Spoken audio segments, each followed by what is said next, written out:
कयामतनामा। कदी केनी कहे मुख से, बिन रहनी न होवे का।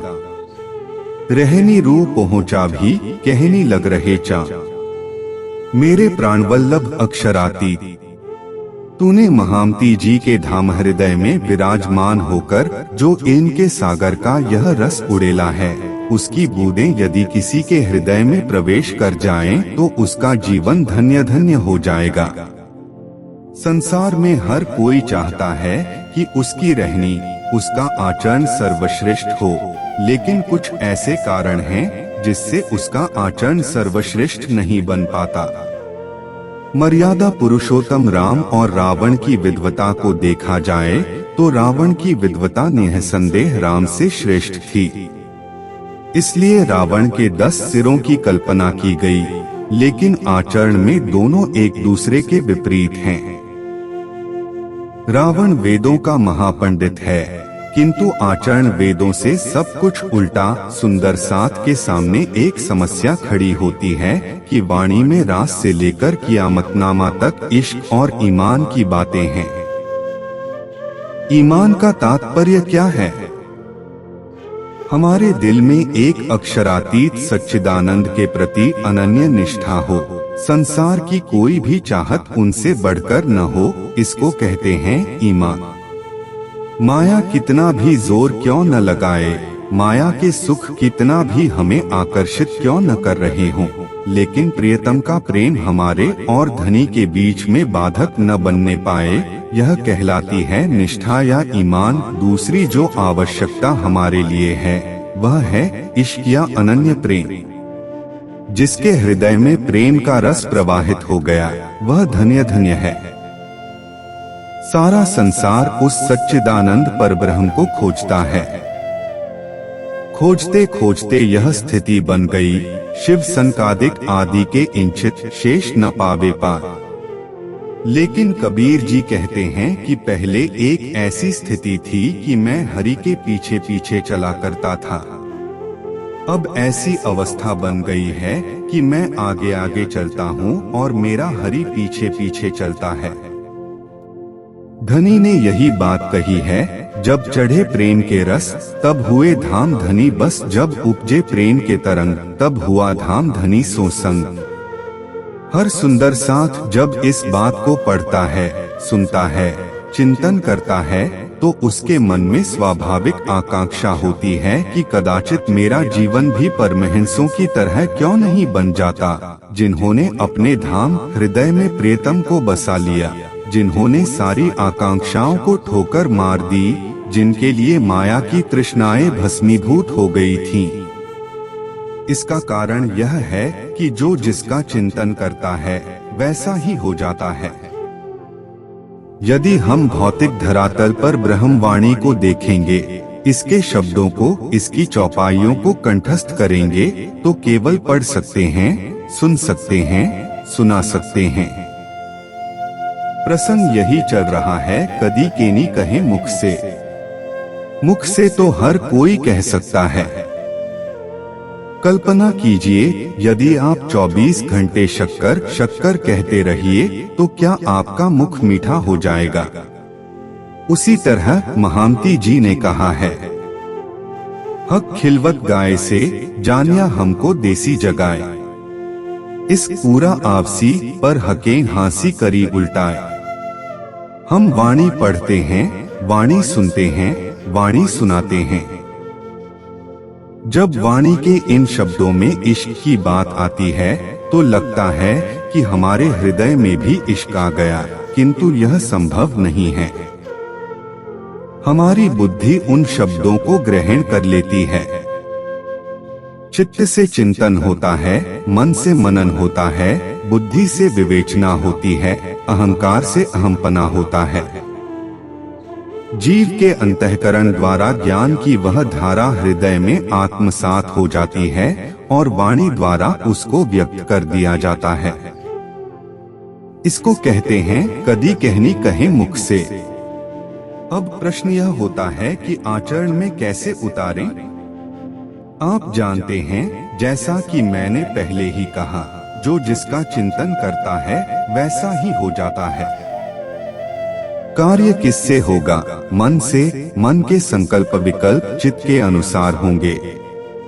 यदि आपके चिंतन में योग की भावना है तो आप योगी बनेंगे। यदि आपके चिंतन में भोग का चिंतन होगा तो आप भोगी बनेंगे। यदि आप निर्विकार ब्रह्मा का चिंतन करते हैं तो ब्रह्मा की तरह निर्विकार बनेंगे। यह अंतःकरण की बात है, लेकिन हमारी स्थिति कुछ अलग सी है। अंतःकरण आत्म के जब ए रहियो समाय, तब आत्म परात्म के रहे न कछु अंतराय। परात्म क्या है? क्या परात्म में काम, क्रोध, मद, लोभ, अहंकार, तृष्णा है? हम एक स्वर से कह देंगे कि नहीं है। अक्षरातीत का साक्षात तन है, साक्षात अंग है। परम धाम त्रिगुणातीत है। अक्षरातीत भी त्रिगुणातीत है, शब्दातीत है, तो परात्म की प्रतिबिंब स्वरूपा आत्मा ने इन विकारों को अपने ऊपर कैसे ओढ़ लिया? ये विकार वस्तुतः जीव के हैं। जीव के अंतःकरण में जन्म जन्मांतरों की वासनाएं उसका पीछा कर रही होती हैं। उसके चित्त ने न जाने कितने माता पिता को देखा है, कितने जन्म देखे हैं, कितने भाई बंधु देखे हैं। काम, क्रोध, मद, लोभ में उसका अंतःकरण ग्रसित रहा है और वासना उसका पीछा करती रही है। उस वासना की पूर्ति के लिए ही तो वह 84 लाख योनियों में भटकता रहा है। आत्मा जीव पर बैठकर इस खेल को देख रही है। हम सुंदर साथ जब तक वाणी को केवल पढ़ने का विषय बनाएंगे, चिंतन का विषय नहीं बनाएंगे, तब तक हमारे हृदय मंदिर में उसका रस पूरी तरह से प्रवाहित नहीं होगा। एक संत जी थे, गीता का बहुत अच्छा पाठ करते थे। एक विद्वान उधर से गुजरा। उसने देखा कि महात्मा जी बहुत अच्छे स्वरों में गीता का पाठ कर रहे हैं। वह उनसे मिलने के लिए गए तो देखा कि महात्मा जी के पांव हाथी की तरह मोटे हो गए हैं। उस विद्वान ने महात्मा जी से कहा, महात्मा जी, आप इतने अच्छे स्वरों में गीता का पाठ कर रहे हैं, आप इसको बैठकर क्यों नहीं पढ़ लेते? ये सुनते ही महात्मा जी की आंखें लाल हो गईं। उन्होंने कहा कि तुम मुझे सिखापन देते हो।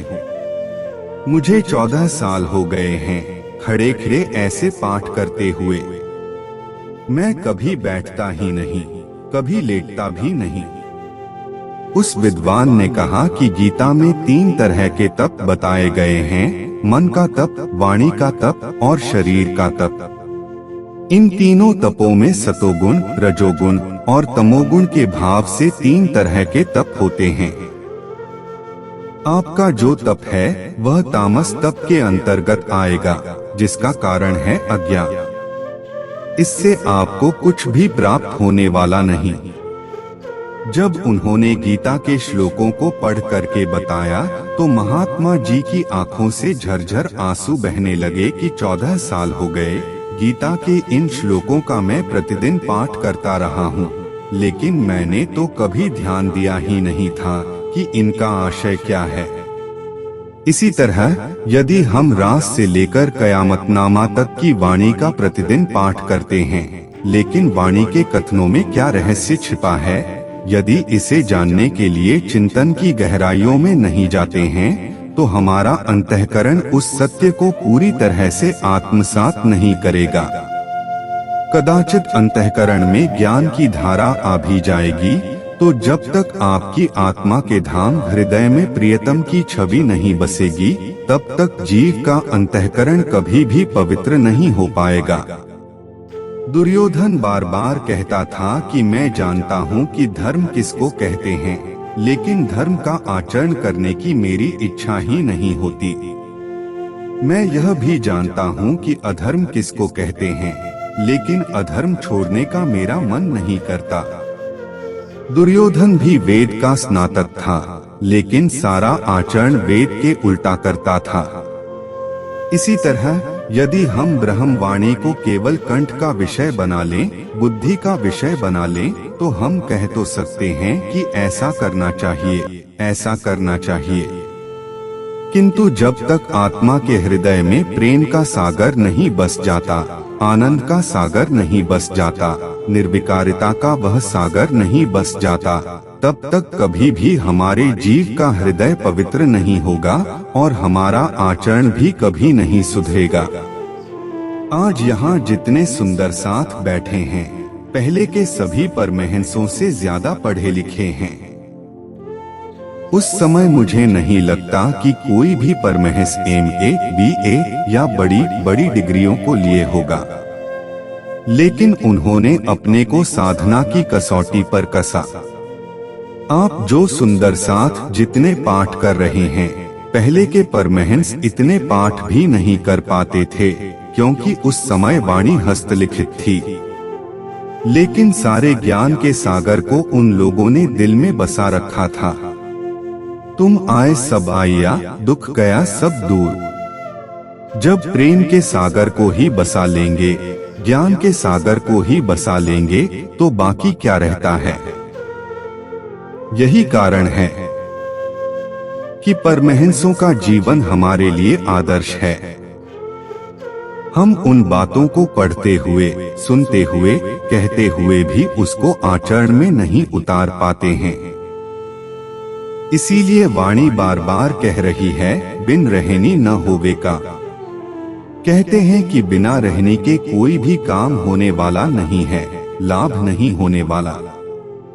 जैसा कि मैंने अभी कहा, शक्कर का जप करने से कभी भी मुख मीठा नहीं हो सकता।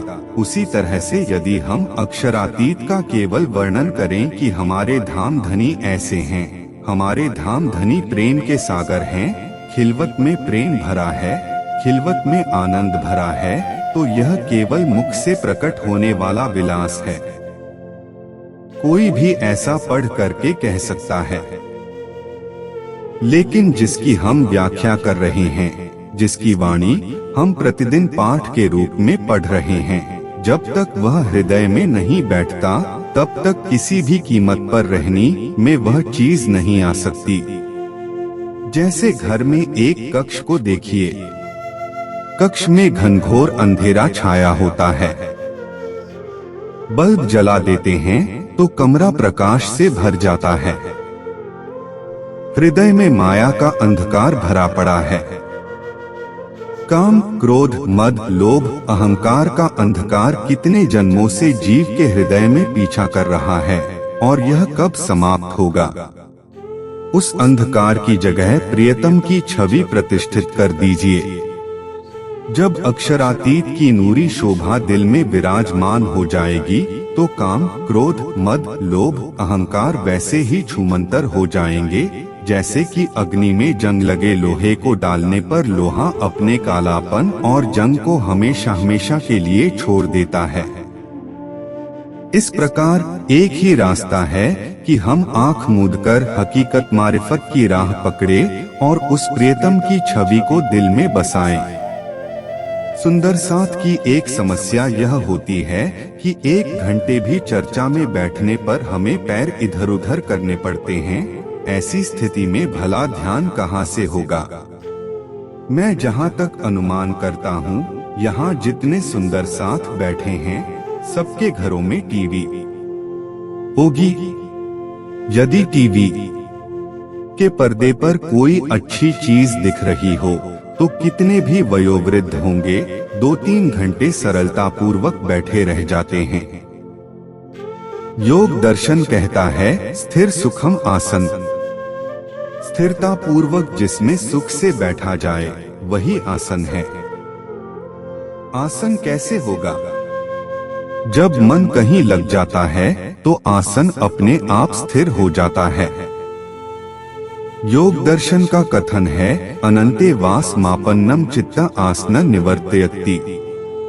यदि परब्रह्म के प्रेम में चित्त लग गया, तो आसन अपने आप स्थिर हो जाता है। जैसे टीवी के पर्दे पर कोई आकर्षक दृश्य दिख रहा हो, तो पता ही नहीं चलता कि 2-3 घंटे कैसे बीत गए। वैसे ही यदि हमारे हृदय में प्रियतम का प्रेम प्रवाहित हो जाए तो आसन जमाने में कोई भी समस्या नहीं होगी। एक बात, यदि कोई सोचता है कि मेरा शरीर बहुत मोटा ताजा होगा तभी हम स्थिर होकर बैठ सकेंगे, तो यह भी संभव नहीं है। यदि आपका भोजन काफी उत्तेजक है, यदि आप तीखी तीखी लाल मिर्चें खाते हैं, खूब लहसुन खाते हैं, 10-10, 15-15 कप कॉफी चाय के उड़ेलते हैं, तो आप आंखें बंद करके तो बैठे रहेंगे, लेकिन आपके हाथ पैर हिलते डुलते रहेंगे। इस समय तो पैरों की बीमारी चल गई है। मैं नहीं कहता कि हर कोई आसन मारकर ही बैठे। जो बैठ नहीं सकते हैं वे कम से कम सोफे पर तो पैर लटकाकर बैठ ही सकते हैं। आप अपने भोजन को इतना सात्विक बनाइए कि बैठ गए तो बैठ गए। आप किसी आकर्षक दृश्य जैसे हिमालय की बर्फीली चोटियों को मग्न होकर देखते हैं। जब सूर्योदय हो रहा होता है और सूर्य की धूप उस पर पड़ती है तो कितना सुंदर दृश्य होगा। या बद्रीनाथ के पास फूलों की घाटी में यदि आपको ले जाया जाए तो वहां आप खड़े के खड़े ही रह जाएंगे।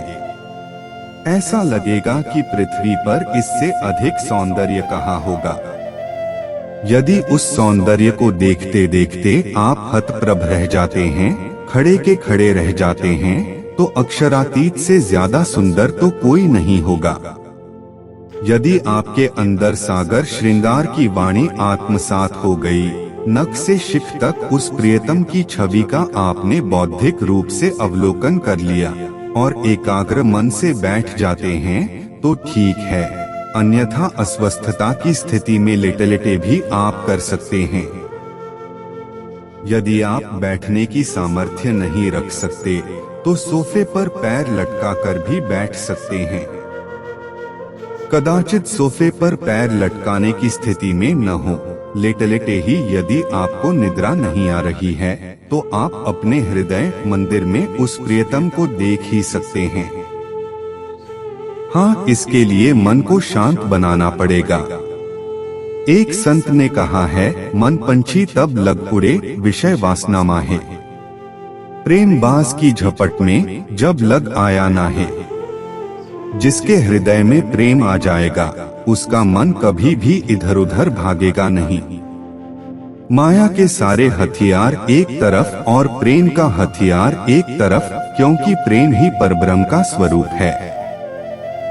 यदि आपके हृदय में उस अक्षरातीत के लिए प्रेम की रसधारा बहने लगेगी तो कभी आप गिले शिकवे नहीं करेंगे कि मेरा मन तो भागता रहता है। ध्यान रखिए, इस जिह्वा को कभी तृप्त नहीं किया जा सकता। इंद्रियों की तृष्णा को भोग के द्वारा कभी भी समाप्त नहीं किया जा सकता। इसके निर्मूलन का एक ही उपाय है कि हमारी आत्मा अनंत आनंद के सागर को ही दिल में बसा ले। वृक्ष की जड़ में पानी दे देने पर एक एक डाली और एक एक पत्ते को पानी देने की आवश्यकता नहीं पड़ती। संसार यही गलती कर रहा है। संसार डालियों और पत्तों में पानी देता फिरता है। परिणाम क्या होता है? उसके आनंद का वृक्ष सूखा ही रहता है। आत्मा के अंदर जब तक उसके प्रियतम की छवि नहीं अंकित होगी तब तक शाश्वत आनंद का प्रवाह उसके अंदर कभी भी प्रवाहित नहीं हो सकता। क्या आज तक किसी हिरण ने मृगतृष्णा के जल में स्नान किया है? क्या किसी ने खरगोश के सींग देखे हैं? क्या किसी ने आकाश के फूल का दर्शन किया है? जैसे बंध्या के पुत्र का विवाह होने जैसी बातें संभव नहीं, तो इस संसार में किसी को भी भोगों से शाश्वत शांति की आशा करना व्यर्थ है। मनुष्य पढ़ता है, सुनता है, जानता है, लेकिन छोड़ना उसके लिए संभव इसलिए नहीं होता क्योंकि उसके हृदय में आनंद का सागर प्रवाहित नहीं हो रहा होता। गौतम बुद्ध को अपना राजकाज छोड़ने की क्या आवश्यकता थी? भर्तृहरि को क्या जरूरत थी? वे भारत के चक्रवर्ती सम्राट थे। 1 मिनट की देर नहीं किया और सब कुछ फेंक दिया, अपने सिंहासन को छोड़ दिया। बड़े बड़े चक्रवर्ती सम्राट प्राचीन काल में अपने राज सिंहासन को छोड़कर वृक्षों की छाया के नीचे अपना जीवन यापन करने लगे। किस शांति की खोज में? यदि राजमहलों में रहने से वह सुख प्राप्त हो सकता था तो उन्हें वन की शरण लेने की कोई जरूरत नहीं थी। स्पष्ट है कि यदि हम आनंद से अपने को जोड़ना चाहते हैं, अपनी आत्मा की डोर उस आनंद के सागर से बांधना चाहते हैं, तो अपने धाम हृदय में उसको बसाना ही पड़ेगा। इसी को कह रहे हैं, कदी के कहे मुख से बिन रहनी न होवे का। जब तक ज्ञान को आचरण में नहीं उतारा जाता, तब तक केवल मुख से कहने से कुछ भी लाभ नहीं हो सकता। रहनी रूप पहुंचा भी। रहनी का तात्पर्य क्या है? कौल, फैल और हाल क्रमशः कथनी करनी और रहनी को कहते हैं। कथनी का तात्पर्य क्या है? हम शब्द बोलते हैं, ये है कथनी। करनी किसको कहेंगे? कथन को कार्य में परिणत करना करनी है। रहनी का तात्पर्य क्या है? हम मन से, वाणी से, कर्म से कभी भी झूठ का आश्रय नहीं ले सकते। हम जिसकी बात करते थे उसमें एक रस हो जाएं। जिस तरह से शक्कर को पानी में घोल देने के बाद शक्कर दिखाई नहीं पड़ती, इसी तरह से जिस आचरण की बात हम कह रहे हैं उसमें हम एक रूप हो जाएं, उसको कहते हैं रही। जैसे गौतम बुद्ध के बारे में यह बात प्रचलित है कि बुद्ध करुणा के मूर्ति थे। करुणा की मूर्ति दिखाई नहीं देती, लेकिन बुद्ध को देखने से ऐसा लगता था कि बुद्ध के शरीर के एक एक अंग के परमाणु में साक्षात करुणा बैठी हो। उसी तरह रहने का तात्पर्य है, जो बातें हम मुख से कहते हैं उसमें स्थित हो जाना। बढ़त बढ़त प्रीत जाए लई धाम की रीत। इन बद हुई है इत साथ की जी। माया के साथ सुंदर साथ का संघर्ष चल रहा है। हमारी रहनी क्या होनी चाहिए? धाम की रीति है प्रेम, परात्म के तन क्या है? प्रेम के स्वरूप हैं, इश्क के स्वरूप हैं। यदि हमारे हृदय मंदिर में प्रेम का सागर बस जाए, हमारे अंतःकरण से काम, क्रोध, मद, लोभ, अहंकार की सारी दीवारें ध्वस्त हो जाएं, तब यह कहा जाएगा कि हमने रहनी को पूरी तरह से आत्मसात कर लिया है। एक संशय सुंदर साथ के मन में यह आता है कि व्यवहारिक जीवन में, गृहस्थ जीवन में अनेक प्रसंग ऐसे आते हैं जिसमें हम रहने को पूरी तरह से चरितार्थ नहीं कर सकते। ध्यान रखिए, जो घोड़े पर चढ़ने का प्रयास करता है वही तो गिरता है। यदि कोई गिरने के भय से चढ़े ही नहीं तो मंजिल तक कैसे पहुंचेगा? कबीर जी ने इस संबंध में एक बात कही है, जिन खोजा तिन पाइया, गहरे पानी बैठी। मैं बपूरा बूढ़न डरा रहा किनारे बैठी। कबीर जी ने दुनिया के लोगों को सिखापन देने के लिए कहा है। मैं से तात्पर्य यहाँ कबीर जी से नहीं होगा। उन्होंने तो अपने ऊपर लेकर कहा है कि मैं डूबने के डर से बैठा रह गया, और जिन्होंने गोता लगाया उन्होंने मोतियों के ढेर इकट्ठे कर लिए। जो प्रयास करता है वह एक दिन सफल अवश्य होता है। आप यह मत सोचिए कि मुझसे सफलता प्राप्त नहीं होगी। यदि आप अपने पुनर्जन्मों का अवलोकन करेंगे तो आपके जीव ने पूर्व जन्म में न जाने कितने गुनाह किए होंगे। उसको देखने से कुछ लाभ नहीं है। आने वाले समय में हमें तुरंत तत्पर हो जाना चाहिए।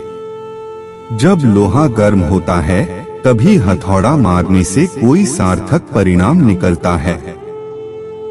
उसी तरह अब आपको ब्रह्मवाणी मिली है। ब्रह्मवाणी पुकार पुकार कर कह रही है कि यदि माया से परे होना है तो आपको अक्षरातीत युगल स्वरूप को दिल में बसाना पड़ेगा। जब आप इस प्रक्रिया को शुरू कर देंगे तो जन्म मनमांतरों की संचित वासनाएं आपके हृदय से घुट घुट कर बहना शुरू हो जाएंगी।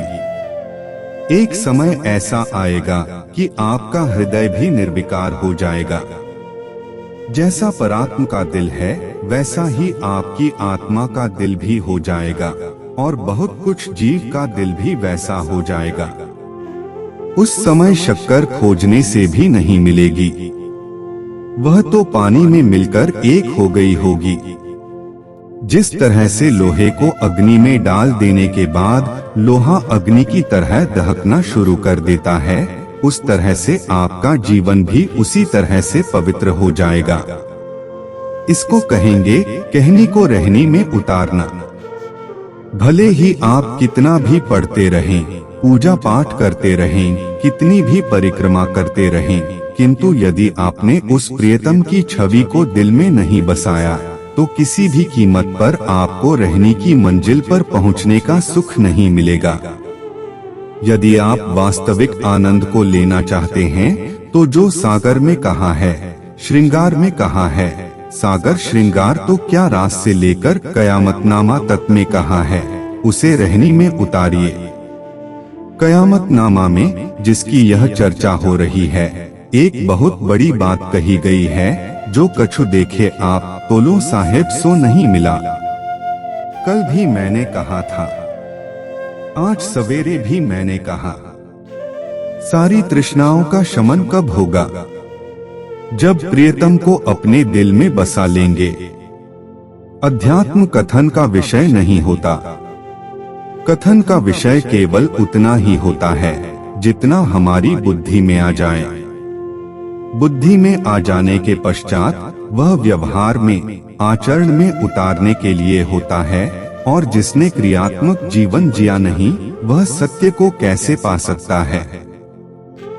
अन्यथा संसार में तो एक से एक बड़े बड़े विद्वान पैदा होते हैं। केवल वेदों को पढ़ने मात्र से कोई ऋषि नहीं बन सकता है। ऋषि बनने के लिए समाधि अवस्था में उतरना पड़ेगा।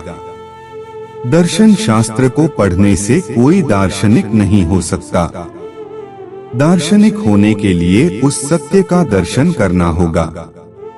उसी तरह केवल ब्रह्मवाणी के पाठ मात्र से कोई परमहंस नहीं हो सकता। परमहंस होने के लिए उसे अपने दिल में युगल स्वरूप को बसाना ही पड़ेगा। इसके लिए अपनी तृष्णाओं के जाल को तोड़ना पड़ेगा। धाम धनी रास से लेकर कयामतनामा तक बार बार एक ही पुकार करते हैं, मोमिन हो सो देखियो मेरी तो निसा भई। कहनी केवल चमड़े तक ही सीमित रहती है, चमड़ा मतलब मुख। रहनी रूप पहुंचा भी कहनी लग रहे चा। यदि हम आचरण में उतारते हैं तो हमारी आत्मा अपने प्रियतम से मिलन कर लेती है, और यदि केवल कहने का विषय बनाए रखेंगे तो वह बातें केवल हमारे मुख तक ही सीमित हो जाएंगी। ज्ञान केवल कंठ में शोभा देने के लिए नहीं होता। ज्ञान का उद्देश्य होता है आचरण में उतारना। जैसा कि मैंने अभी दृष्टांत दिया कि रावण ने वेद को कंठ में रखा था, राम ने वेद को आचरण में उतारा। राम मर्यादा पुरुषोत्तम बन गए और रावण राक्षसों का राजा बन गया। पंडित होते हुए भी रावण कहलाया। आज कोई रावण का सम्मान नहीं करता क्योंकि उसका आचरण उसके कथन के विपरीत था। सुंदर साथ से यही अपेक्षा की जाती है कि ब्रह्मवाणी धाम धनी की अपार मेहर से मिली है, और इस ब्रह्मवाणी के एक एक शब्द में अक्षरातीत के प्रेम का आवेश कहीं न कहीं जुड़ा हुआ है। एवानी सुनते जिनको आवेश न आया अंग, सो नहीं नेचे वासना ताको करूं जीव भेले संग। धामधनी ने स्पष्ट कह दिया है कि यदि ब्रह्मवाणी के रस की एक बूंद भी हमारे हृदय में आ जाती है तो निश्चित है कि हमारे अंदर प्रेम का आवेश आना चाहिए। बेहद के बारे में कहा है, किन एक बूंद न पाया रसना भी वचन, ब्रह्मांड धनियो देखिया जो कहावे त्रैगुण। किसी को बेहद की वाणी के रस की एक बूंद भी नहीं मिली। बहुत पुकार करूं किस खातिर ये सब सुपन स्वरूप। बेहद बनज का होएगा साथी सो एक लवे होसी टूक टूक। वाणी का ज्ञान हमें फिदायगी की तरफ ले जा रहा है। किस पर फिदा होना है? युगल स्वरूप पर। उस युगल स्वरूप की छवि को हमें अपने दिल पर अंकित करना ही पड़ेगा। यदि ऐसा हम नहीं कर सकते तो हमारी सारी शरीयत और तरीकत यहीं की यहीं रह जाएगी। यह जरूर है कि शरीयत और तरीकत आपके जीव को 7वीं बहिष्ट तक पहुंचा देगी।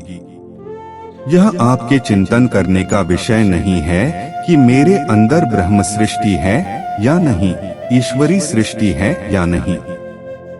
यदि आप कोरे से कोरे जीव भी हैं तो चिंता न कीजिए। ब्रह्म सृष्टि का जीव तो सत्स्वरूप में जाएगा और आत्मा परात्म में परमधाम जाएगी। चितवनी द्वारा कोरा से कोरा जीव भी वहीं पहुंचेगा जहां ब्रह्म सृष्टि का जीव जाएगा। जो किन जीवे संग किया ताको करूं न मेलो अंग। सोरंगे भेलू वासना वासना सत को अंग। जीव को केवल अपने जीवन में ब्रह्म मुनियों का आचरण उतारना होगा।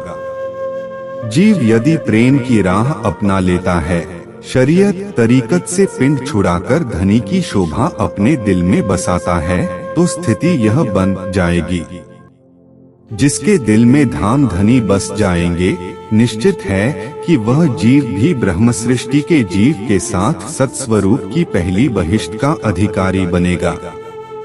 इसलिए यह तीव्र आवश्यकता है कि सब सुंदर साथ वाणी का प्रकाश सर्वत्र फैलाएं।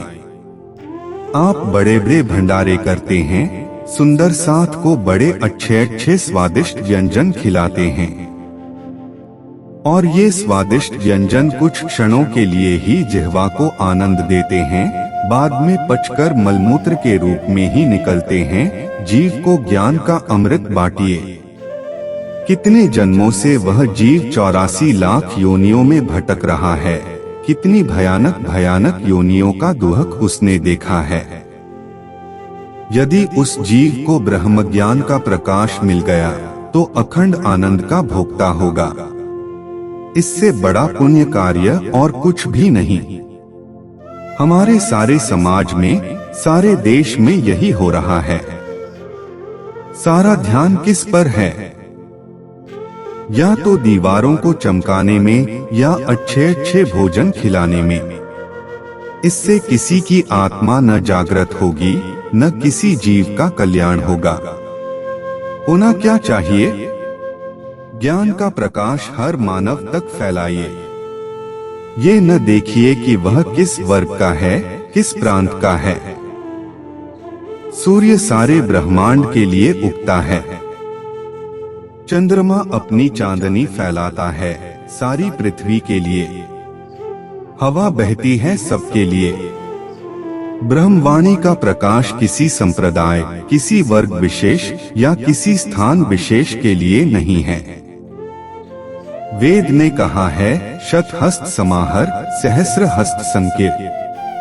100 हाथों से बटोरिए, 1000 हाथों से लुटाइए। यदि आपके अंतःकरण में यह ज्ञान है तो इस ज्ञान को दूसरों के कल्याण की भावना से आपको बांटना होगा। इस ज्ञानदान से बढ़कर अन्य कोई भी दान नहीं है। जब आप किसी को भोजन देते हैं तो वह भोजन 6 घंटों के लिए काम करेगा। वस्त्र देते हैं तो साल भर या 6 महीने के बाद वह भी फट जाएगा। कुछ रुपए देते हैं, वे रुपए कितने दिनों तक काम में आएंगे। लेकिन यदि आपने ब्रह्म ज्ञान का दान दिया तो ज्ञान का अमृत उसके जीव को भवसागर से पार कर देगा। इसलिए सुंदर साथ को अपनी रूढ़िवादी विचारधारा बदलनी होगी। यदि हम चाहते हैं कि परमधाम में उठने के बाद धन के सम्मुख हम अपने सिर को सामने रख सकें, सिर नीचा न करना पड़े, तो ब्रह्मवाणी के ज्ञान को फैलाने में हमें तन मन से पूरी तरह समर्पित होना पड़ेगा। जो सबसे मुख्य कार्य है वह है अपने दिल में युगल स्वरूप की छवि को बसाना। बादल बरसते जाते हैं, आगे बढ़ते जाते हैं, एक जगह नहीं बरसते। उसी तरह संसार से यह आशा मत कीजिए कि संसार आपके बारे में क्या कह रहा है। बादल की तरह हर जगह बरसते हुए आपको विचरण करना पड़ेगा। संसार में ज्ञान का प्रकाश लेकर और अपनी अंतरात्मा के अंदर उस प्रियतम की छवि को लेकर विचरण करना पड़ेगा। हवा के झोंकों से बादल चारों तरफ घूमते रहते हैं। उन बादलों में जल भरा रहता है और वे गरजते कम बरसते ज्यादा हैं। वैसे ही आपको अपनी जीवन शैली बनानी पड़ेगी। जो सत्य का प्रकाश करते हैं, संसार उनके ऊपर पत्थरों से प्रहार करता है और यह आपको भी सहना पड़ेगा।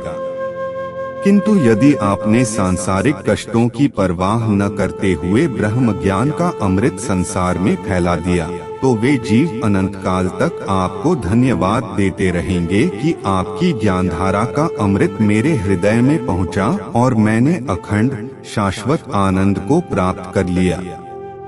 यदि समाज अपने चिंतन की धारा मोड़े और आत्मनिरीक्षण करे कि हमें ज्ञान के फैलाव के विषय में क्या करना चाहिए, तो निश्चित है कि चारों तरफ से हमें युग और परिस्थितियों के अनुसार सत्य को फैलाने में एकरूप होना पड़ेगा। संकुचित विचारधाराओं के टकराव से कुछ भी प्राप्त होने वाला नहीं है।